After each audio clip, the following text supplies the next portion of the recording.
One of the things about flexibility is it's not just about sending people away, it's about understanding how different people work differently. There's two personality traits here. Conscientiousness, for example, is a very consistent, fundamental personality trait.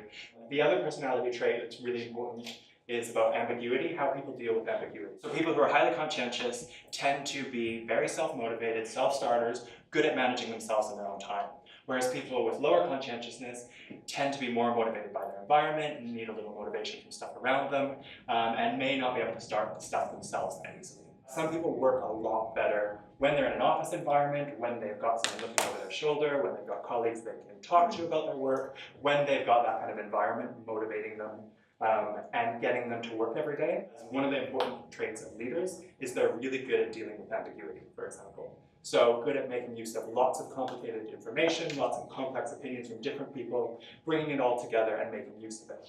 So when you're looking at flexibility at work, that's really important too, because how good are people at managing a whole bunch of tasks they could be doing? So if you're working from home, there's a lot more things you could be doing than if you're at work. Whether it's sleeping in, or taking a long lunch, or getting distracted, or taking a phone call, if you've got kids running around, or whatever it is at home, it can be a whole bunch of different options. Then sometimes people who have trouble managing ambiguity have trouble knowing what to focus on, knowing what they should be doing, kind of switching between home and office life and kind of sorting that out and getting to it. So some people will be able to work really well, more effectively at home. There is a value sometimes to being present in the office and in the room.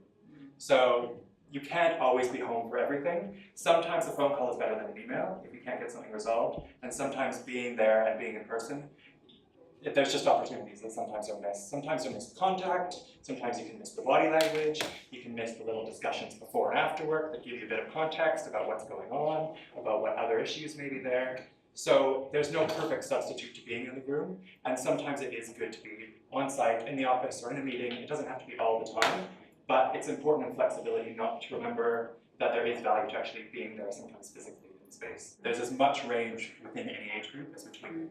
So there's as many millennials who want structure and a clear framework and certain hours and a regular salary that'll pay their bills as there are who want a kind of more beggar and more principles. So again, it's kind of managing people as individuals, not as groups. So knowing, okay, there might be some younger people who are good, who know what they want to do, who can work flexibly, whereas there may be others who need to be in the office every day and want that structure and instruction. Again, flexibility works better for some people, and the framework is really important. So the more it can be tied to a performance management framework, to structures, to rewards, to perks, to benefits, the more that you can kind of clarify that value, and it goes back to the employment equity argument too, is the more clear the outcomes are, what makes a good job, what makes you a good worker, what you're rewarded on, the better that is for flexibility, because the more guidance it gives you how to manage that flexibility.